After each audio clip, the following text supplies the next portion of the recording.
gouvernement ivoirien a marqué ce jeudi son accord pour remettre Charles Blé Goudé à la Cour pénale internationale. C'est ce qu'a annoncé Mamadou Nyenema Koulibaly, le garde des Sceaux, ministre de la Justice, des Droits de l'Homme et des Libertés publiques à l'issue d'un conseil des ministres présidé par le président Alassane Ouattara. Jeudi 20 mars 2014, c'est la journée internationale de la francophonie, journée au cours de laquelle 220 millions de personnes à travers le monde ont célébré la langue française, leur bien commun. À Abidjan, c'est à l'université Félix Houphouët-Boigny qu'a eu lieu la cérémonie officielle. Et puis, dans cette édition, l'on vous proposera un gros plan sur quelques immeubles sur le point de s'effondrer. C'est dans la commune d'Adjamé, précisément dans la cité Les Chicanes. Mesdames et messieurs, bonsoir et merci de nous rejoindre sur RTI 1.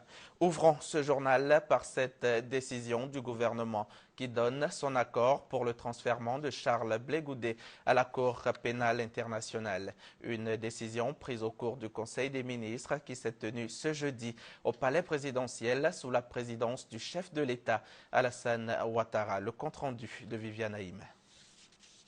Le Conseil des ministres de ce jeudi 20 mars au palais présidentiel, sous la présidence du chef de l'État, le président Alassane Ouattara, a enregistré, comme à son accoutumée, la signature de plusieurs décrets et l'adoption de plusieurs mesures également. Le Conseil des ministres a ainsi décidé de répondre favorablement à la requête de la Cour pénale internationale réclamant le transfèrement de l'ancien leader des Patriotes, Charles Blé Goudé, à La Haye. Le Conseil des ministres s'est prononcé ce jeudi 20 mars 2014 sur la demande d'exécution du mandat d'arrêt décerné par la Chambre préliminaire de la Cour pénale internationale contre M. Charles Blé Goudé. En effet, la Chambre préliminaire de la Cour pénale internationale a rejeté le lundi 3 mars 2014 la requête du gouvernement en vue de surseoir à l'exécution de la demande d'arrestation et de remise de M. Charles Blé Goudé et a demandé une réponse dans les meilleurs délais.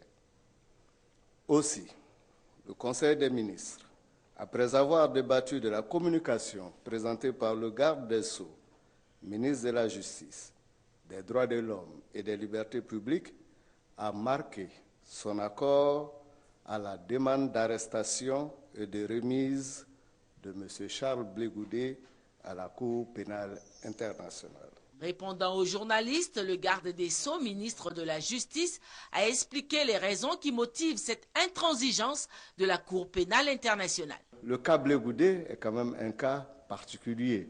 Vous savez tous, comme nous, que le personnage en lui-même est toute une histoire. La création de la FESI, ou du moins l'introduction de la violence à l'université par la FESI, c'était lui. Par la suite, nous l'avons vu ici, en 2007, fermer plusieurs entreprises et s'en prendre à des coopérants européens. En 2010, c'était encore Blé Goudé qui demandait que les véhicules de l'ONUSU soient caillassés, ainsi que le personnel molesté. L'article 125, en définitive, qui a causé beaucoup de désarroi et de peine dans les familles ivoiriennes. Donc cet individu, cette personne incarne en soi la violence et la douleur. Nous pensons qu'il faut tourner définitivement cette page. En Côte d'Ivoire, nous avons fait le nécessaire pour pouvoir donc le juger. Ça ne veut pas dire qu'il ne le sera pas, puisque nous avons fait nos procédures, mais nous estimons que le tort causé aussi à la communauté internationale peut justifier que celle-ci soit à mesure de le juger. Ces derniers temps, nous avons également vu qu'il se plaignait de... En tout cas, il y avait des photos qui indiquaient de la maltraitance et autres. Nous pensons que, même sans donner crédit à ces choses, il est du devoir du gouvernement responsable d'offrir à chacun la possibilité d'être dans les meilleures conditions pour répondre aux faits qui lui sont reprochés. Le Conseil s'est en outre penché sur l'organisation de la filière coton. Un décret a été signé pour réglementer la profession d'exportateur des produits de cette filière. Et toujours au plan agricole, la culture du karité va certainement connaître un développement en Côte d'Ivoire dans les années qui viennent. En effet, le Conseil des ministres de ce jeudi a donné son accord pour la tenue ici à Abidjan d'une conférence internationale sur le karité du 24 au 26 mars prochain. L'ex-leader de la jeunesse patriotique sera donc jugé par la CPI. Vous venez de l'entendre, les autorités ivoiriennes ont donné leur accord à la Cour pénale internationale. Charles Blé Goudé, je vous le rappelle, est poursuivi entre autres pour crimes contre l'humanité, viol et persécution lors de la crise post-électorale 2010 et 2011. Sylvie Touré. Dites-leur où sont au golf là. Ils n'ont qu'à se taire, sinon un matin, on va prendre le petit déjeuner ensemble au golf, ils vont voir. Ce petit déjeuner n'aura jamais lieu. Les autorités ivoiriennes ont décidé de le remettre à la justice internationale.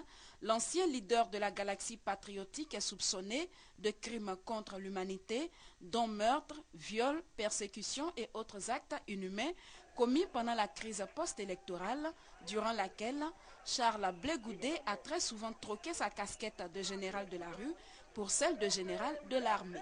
Je ne veux pas qu'on puisse distribuer des armes dans les quartiers. C'est pourquoi tous les jeunes de Côte d'Ivoire qui sont prêts dans l'âme, qui sont prêts dans le corps, qui sont prêts spirituellement, qui sont prêts mentalement, qui sont prêts physiquement, demain lundi, dès 7 h, je vous demande de vous rendre à l'état-major de Côte d'Ivoire pour vous faire enrôler dans l'armée de Côte d'Ivoire. Des jeunes seront également enrôlés dans les quartiers avec une mission claire. Donc en même temps, en restant dans les quartiers, vous surveillez les quartiers, mais en même temps vous vous inscrivez. Surveiller les quartiers, cette mission a donné lieu à des exactions et tueries de personnes ayant pour seul péché le port d'amulettes, des vêtements du Nord ou des noms à consonance nordique. En plus de cette frange de la population, l'ONU et son représentant spécial en Côte d'Ivoire de l'époque, la France et son président n'ont pas été épargnés. Tout ce que nous vivons ici comme malheur, il n'y a pas une autre puissance qui est à la base. C'est M. Sarkozy. Le danger qu'il y a en Côte d'Ivoire n'est autre que M. Choy. Il est dangereux pour la Côte d'Ivoire, il est dangereux pour la paix en Côte d'Ivoire, il est dangereux pour la paix dans la sous-région. Si tu es à Yopougon, tu es à Koumassi, tu es à Port-Boué, tu es à Marcory, tu es à Djamé, tu es au plateau, partout où tu es, tu dois empêcher l'ONU de circuler. Le leader de l'ex-galaxie patriotique poursuivait un seul objectif, maintenir son mentor à la tête du pays. Si c'est vous qui avez élu Gbagbo Laurent et que l'on veut faire croire qu'il est minoritaire, vous allez prouver que Gbagbo est majoritaire à Abidjan et je vous appelle à un soulèvement populaire à Abidjan. Charles Blé Goudé, Laurent Gbagbo, deux hommes, deux destins qui se croisent à nouveau, cette fois à La Haye, devant la Cour pénale internationale. Sur 23 projets initiés depuis la relance de la coopération entre Yamoussoukro et la Banque mondiale en 2007, 8 ont été exécutés et 15 sont en voie de réalisation. À l'ouverture ce jeudi des travaux de la deuxième revue de la performance du portefeuille de projets de l'institution financière en Côte d'Ivoire, le Premier ministre Daniel Kablan-Duncan a plaidé pour l'augmentation du nombre de projets visant la création d'emplois jeunes. Francis Boifo y était pour RTI 1, son compte rendu. Les infrastructures économiques, l'énergie, l'environnement, l'agriculture, le transport, l'éducation, l'eau potable, la formation, l'emploi et la bonne gouvernance. Voilà les secteurs qui bénéficient du financement du groupe de la Banque mondiale depuis la relance de la coopération entre l'institution financière et la Côte d'Ivoire en 2007. Que nous accompagnons à l'heure actuelle la Côte d'Ivoire avec un portefeuille actif de 15 projets pour un engagement total de près de 750 millions de dollars américains, soit environ 375 milliards de francs CFA, essentiellement constitués de dons. La bonne gestion du projet a permis à la Côte d'Ivoire d'atteindre un taux de décaissement de 40%, certainement un des plus élevés au niveau de la Banque mondiale. La ministre en charge de l'économie et des finances, Kaba Nialé, invite les acteurs des projets à redoubler d'efforts pour atteindre un taux de décaissement de 80% d'ici à décembre 2014 sur les 375 milliards de francs CFA que la Banque mondiale entend mettre à la disposition de la Côte d'Ivoire. Une ambition que partage le Premier ministre Daniel Kablan-Duncan. Il a dit sa gratitude aux responsables du groupe de la Banque mondiale pour le soutien apporté à la Côte d'Ivoire dans le cadre du financement des projets de développement. Les ressources allouées par cette grande institution depuis 2007 sont estimées à 940 milliards de francs CFA, dont 540 milliards de francs CFA en projets d'investissement et 400 milliards de francs CFA en appui budgétaire. Je me permets d'inviter la Banque mondiale à renforcer son soutien dans la reconstruction de notre pays, mais aussi dans la transformation de la Côte d'Ivoire vers une économie émergente à l'horizon 2020, en portant une attention particulière aux projets créateurs d'emplois, surtout pour les jeunes, mais aussi pour les ex-combattants et les personnes à risque.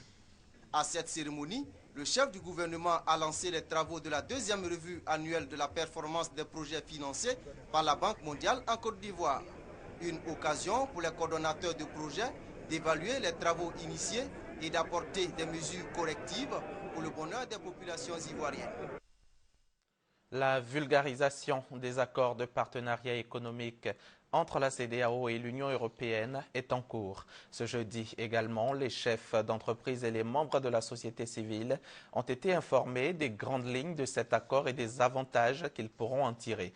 Vous le savez, les APE ont été bouclés après 10 ans de négociations et ils devraient insuffler un nouveau dynamisme aux échanges entre les pays de la CEDEAO. Adama Kone.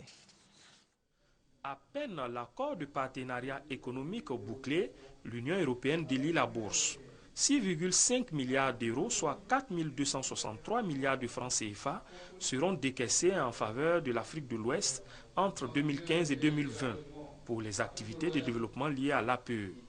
Information livrée ce jeudi par la délégation de l'Union européenne en Côte d'Ivoire. Cette somme doit servir à mettre les économies africaines à niveau dans le contexte de la libéralisation des échanges internationaux. Nous avons réussi à placer des sauvegardes et les flexibilités nécessaires pour les produits sensibles ouest-africains, pour les agriculteurs, les industries stratégiques ou naissantes et pour la sécurité alimentaire de la sous-région. Il faut donc se garder de penser que l'APE est un prêt-à-porter. C'est un instrument à tailler à la mesure de nos ambitions et notre environnement. Des exemples de réussite de libéralisation des échanges existent et nous invitent à l'effort. Les représentants de la société civile, les entreprises et autres partenaires ont donc été conviés à un atelier de partage du contenu de l'APE. Pour nous, les APE, c'est véritablement une notion de marché avec l'Union européenne. Et arriver à ces accords-là nous permettent de mettre nos entreprises à niveau et puis de faire participer nos entreprises à la concurrence mondiale. C'est après 10 années que les techniciens sont parvenus à un accord en février dernier. Le 44e sommet des chefs d'État et de gouvernement de la CEDEAO, les 28 et 29 mars prochains à Yamoussoukro, donnera la caution des chefs d'État à cet accord. L'agence ivoirienne de presse a 50 ans. L'AIP célèbre son cinquantenaire depuis ce matin. La cérémonie officielle a eu lieu en présence de nombreuses personnalités, dont Guillaume Soro, le président de l'Assemblée nationale, et Afoussiata Bambalamine, la ministre de la Communication. Une célébration marquée par un hommage à l'agence pour son travail et son professionnalisme durant ces 50 dernières années. Reportage Gabriel Zani. Après plus de 50 ans d'existence, l'agence ivoirienne de presse AIP n'a jamais été indexée par les organes de régulation de la presse. C'est le gage d'un professionnalisme reconnu ce jeudi par les autorités invitées à la célébration du cinquantenaire de l'agence tenue à son siège au plateau. Ce cinquantenaire mérite certes une commémoration, mais l'événement nous impose un bilan en vue d'aborder les perspectives. Les perspectives que sont la modernisation des outils de travail, l'utilisation de tous les nouveaux produits TIC et surtout la conquête de nouveaux marchés de l'information tels la sous-région. Car depuis sa création en 1961, l'agence ne couvre que le territoire ivoirien. C'est pourquoi, pour lui donner les moyens de travailler, le décret de nomination des membres du conseil de gestion de l'AIP, prévu dans son nouveau statut, vient d'être signé, selon la ministre de la Communication. Aujourd'hui, avec les TIC, l'AIP doit faire face à de nouveaux défis. À l'occasion de ce cinquantenaire, l'AIP, par-delà l'événement, désire affirmer sa maturité, son identité et ses espoirs. Elle nourrit également l'ambition de participer à l'émergence d'un réseau national de médias de référence capable d'induire et de consolider la démocratie et d'appuyer le développement de la Côte d'Ivoire à l'orée 2020. Se projeter dans l'avenir est un exercice capital pour les agenciers qui travaillent l'information au quotidien. Le parrain de la cérémonie les a félicités. L'occasion me paraît ainsi tout indiquée pour relever la responsabilité de l'agencier. Il est bien souvent à l'origine de la publication de l'information que ses abonnés n'ont parfois pas le temps ni les moyens de confronter à plusieurs sources. Et cet exercice fort difficile, l'agence ivoirienne de presse a su pendant plus de 50 ans tirer son épingle du jeu. Je vous en félicite, chers amis journalistes de l'AIP. La célébration du cinquantenaire s'étendra sur 2 jours avec entre autres un forum d'échange, des réflexions sur l'AIP ainsi qu'une journée portes ouvertes pour permettre au public de mieux connaître l'agence. Hier, mercredi, l'association Aquaba Culture a lancé le prix Ivoire pour la littérature africaine d'expression francophone, un prix destiné à récompenser un auteur africain. Plusieurs activités vont meubler l'événement, dont un concours de culture littéraire organisé dans les lycées de Côte d'Ivoire. Ami Koulibaly pour les détails. C'est parti pour la 7e édition du prix Ivoire pour la littérature africaine d'expression francophone. Du 19 mars au 15 juillet prochain, les auteurs africains vont proposer l'une de leurs œuvres en français. Ce prix a pour but de favoriser et d'encourager la création et l'expression littéraire en Afrique en mettant en exergue les meilleures œuvres du continent. Cette année, l'événement a une connotation particulière. Cette année, on a décidé d'innover avec, en plus du concours de culture littéraire des lycées, on organise la dictée du prix Ivoire. Donc je pense que le prix Ivoire cette année, c'est un prix dédié à la jeunesse. Le prix Ivoire pour la littérature africaine d'expression francophone a décidé cette année d'aller à la rencontre des jeunes à travers les écoles, les lycées d'Abidjan et de l'intérieur du pays. Romans, poésie, nouvelles, essais littéraires sont entre autres les ouvrages qui peuvent concourir. Un jury de renom et de critiques africains va statuer sur les livres. Les participants enverront les ouvrages en 5 exemplaires avant le 15 juillet 2014. Le prix Ivoire pour la littérature africaine d'expression francophone 2014 sera décerné le 8 novembre prochain. Mais avant, aujourd'hui, jeudi 20 mars, 220 millions de personnes dans le monde ayant en commun la langue française ont célébré la journée internationale de la francophonie. En Côte d'Ivoire, la Commission nationale de la francophonie a organisé la cérémonie officielle à l'université Félix Houphouët-Boigny à Abidjan. Le thème retenu, femmes, jeunesse et développement durable. Christelle Menant. Ce 20 mars 2014, 57 États répartis sur les 5 continents célèbrent la francophonie. La Côte d'Ivoire, à travers sa Commission nationale de la francophonie, n'a pas manqué à l'appel. La cérémonie solennelle a rassemblé les ambassades et communautés francophones ainsi que les ministères techniques impliqués.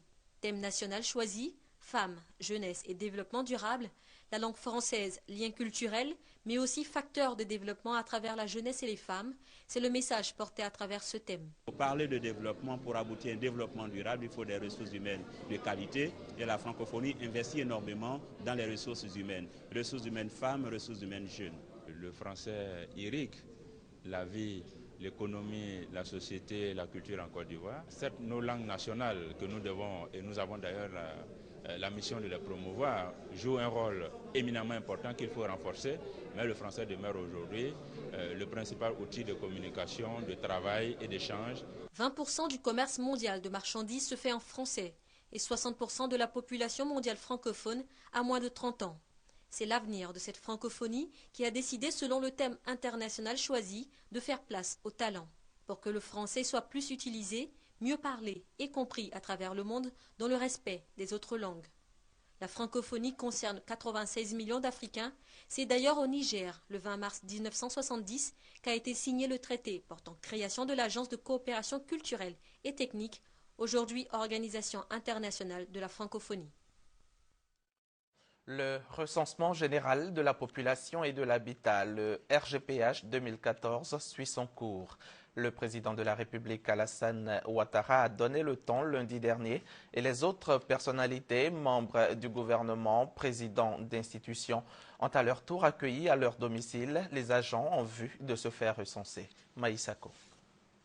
Du Du matériel électronique avec à l'appui un dispositif moderne, les équipes de recensement sont à la tâche.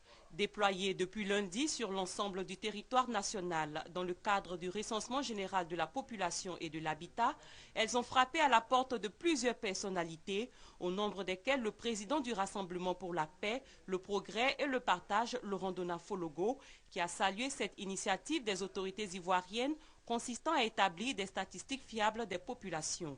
Une opération de comptage interrompue depuis 1998. C'est une opération, il faut que tout le monde le sache, qui est incontournable et qui est indispensable pour établir les plans de développement les plus proches possibles des populations. Donc, comme tous les Ivoiriens, je suis pour le recensement. Le président du LIDER, Liberté et Démocratie pour la République, exhorte l'État de Côte d'Ivoire à poursuivre le processus de recensement salutaire pour le peuple ivoirien. Ce recensement était absolument utile pour ensuite passer à la liste électorale et aux autres points que LIDER ne cesse d'exiger depuis sa création. Le recensement général de la population et de l'habitat est donc entré dans sa phase active. Plus de 30 000 agents sillonnent le pays dans le cadre de l'opération estimée à 12 milliards de francs CFA. Et le ministre d'État, ministre du Plan et du Développement, Albert Mabritois-Keus, a rencontré le cheikh Alaïma Bouakari Fofana, président du Conseil supérieur des imams en Côte d'Ivoire, afin qu'il sensibilise la communauté musulmane pour une adhésion totale à l'opération de recensement. Quelques réactions de personnalités au micro de Maïsako. Le dernier recensement, à ce que je sache, date de 98. Alors pour être à jour, pour être en mesure de dire quel est le nombre des Ivoiriens, et puis quand même pour ceux qui ont une carte d'identité, mais qui savent le nombre de personnes qu'il y a dans leur village, dans leur région, c'est une bonne chose. Les statistiques constituent le cœur de toute nation. Avoir les chiffres recensés de la population, cela fait partie de l'activité normale de tout État moderne. Je connais le nombre de personnes qui habitent ma maison. Oui. J'imagine que chaque Ivoirien connaît le nombre de personnes avec lesquelles il vit. Donc ce n'est pas pour nous individuellement, c'est pour l'ensemble. Pour l'ensemble. L'ensemble qu'on appelle la Côte d'Ivoire. Ce recensement a été attendu depuis très longtemps et enfin on l'a, et je voudrais inviter tous nos compatriotes à se faire recenser, à être disponibles. J'ai trouvé que les agents étaient très courtois. Je voudrais inviter nos compatriotes à ne pas faire de confusion et de polémique. Le recensement, ce n'est pas l'identification, encore moins l'identification électorale. Ça n'a rien à voir. Ce que je voulais simplement demander à l'ensemble des Ivoiriens, c'est qu'ils adhèrent à ce processus, puisqu'il est extrêmement important. Que chacun dise à ses fidèles, à tous ceux qui lui sont proches, de tout faire pour se faire recenser. La page politique de ce journal à présent, et c'est dans l'Agné-Bitiassa que nous nous rendons pour retrouver les militants du RDR qui se mobilisent pour la réélection du président Alassane Ouattara. C'est à Tobrouk qu'a eu lieu récemment la présentation de la nouvelle commissaire politique RDR d'Agboville aux militants. Teresta Peyoboué, notre envoyé spécial sur place. S'unir autour de la candidature du président Alassane Ouattara pour un second mandat, tel est le but du récent rassemblement à Tobrouk, localité de 10 000 âmes dans l'Agné-Bitiassa. Une occasion saisie par l'inspecteur du RDR, Nyamba Yao, pour inviter le peuple du canton Morié à la cohésion sociale, à l'entente et surtout à faire confiance en leur sœur, Tania Kwadjo Samira, commissaire politique RDR d'Agoville investi, en présence des militants du parti. Selon l'inspecteur Nyamba Yao, Kwadjo Samira est présentée comme une dame de terrain possédant une force naturelle de persuasion. Professeur Bamba Mamadou, le secrétaire départemental en charge de la vie du RDR, a marqué également sa satisfaction quant au choix porté sur Tania Kwadjo Samira, qui a beaucoup donné au RDR en peu de temps. Il a demandé à la population de faire de Samira Kwadjo une partenaire, un pont entre la communauté villageoise du canton Morié, dans le grand pays Abé, et la direction du parti. Ensemble, Nous relèverons les défis, a promis la nouvelle commissaire politique du RDR. Elle a invité à Tobrouk et le peuple abé à accroître le pourcentage de vote du président Ouattara à la présidentielle de 2015. Retour à Abidjan, précisément dans la cité Les Chicanes, à Djamé. Dans ce quartier, des immeubles sont sur le point de s'effondrer. Le drame n'est pas loin, une situation qui inquiète plus d'un. Serge Koléa y a fait un tour, son constat. À Adjamé, au quartier Les Chicanes, l'inquiétude grandit. On a tous les jours en mémoire le triste épisode de l'écroulement de certains immeubles à Abidjan avec en prime des dégâts matériels et humains considérables. Cette situation guette dangereusement la cité et les populations en sont conscientes. Nous avons constaté qu'il y a des bâtiments qui déchaussent.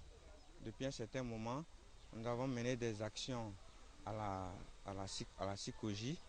Ils nous ont dit qu'il n'y a pas de problème, que les bâtiments sont bien construits. Ce quartier, c'est que derrière là, ils ont mis des gazons pour stopper l'eau. Et les résidents ont enlevé les propriétaires, je ne sais pas, pour enlever les gazons. Sinon, quand c'était au main de la CICOJ, la CICOJ tondait les gazons chaque fois. Mais quand on nous a livré les maisons en 1985, chacun pour soi. Les bâtiments du quartier, construits en 1973, ont non seulement perdu de leur éclat, mais s'effritent comme peau de chagrin au jour le jour. Si la CICOJ ou l'État peut faire quelque chose, sinon vraiment de ces 4 matins, vous allez porter des morts ici. Au nombre de cette dizaine d'immeubles, 2 édifices sont dans un état jugé critique. Voyez vous-même, vous avez vu, c'est profond. Mais je ne suis pas architecte pour savoir si c'est dans combien d'années ça va s'écrouler. Il faut qu'on casse, c'est mieux. C'est mieux de casser ces bâtiments et loger les gens ailleurs. Que faire? Les habitants du quartier Les Chicanes à Djamé s'interrogent. En attendant des solutions, les riverains dorment avec un œil, car leur quartier, qui existe depuis 41 ans, subit déjà le poids de l'âge. Et c'est en décembre 2012 que les Nations Unies ont proclamé le 21 mars de chaque année Journée internationale des forêts. Objectif, accroître la prise de conscience au plan mondial de l'importance des forêts. À l'occasion donc de cette journée, Mathieu Babodare, le ministre des Eaux et Forêts, invite les Ivoiriens à la préservation et à la reconstitution des forêts. Le message du gouvernement a été recueilli pour vous par Grace Kondo. La Côte d'Ivoire, pays forestier, a perdu la quasi-totalité de ce patrimoine. Estimé à plus de 14 millions d'hectares dans les années 60, la superficie de la forêt ivoirienne représente à peine 2 millions d'hectares à ce jour. À l'occasion de la 2e édition de la Journée internationale des forêts, le ministre des Eaux et Forêts, Babodare, tire la sonnette d'alarme.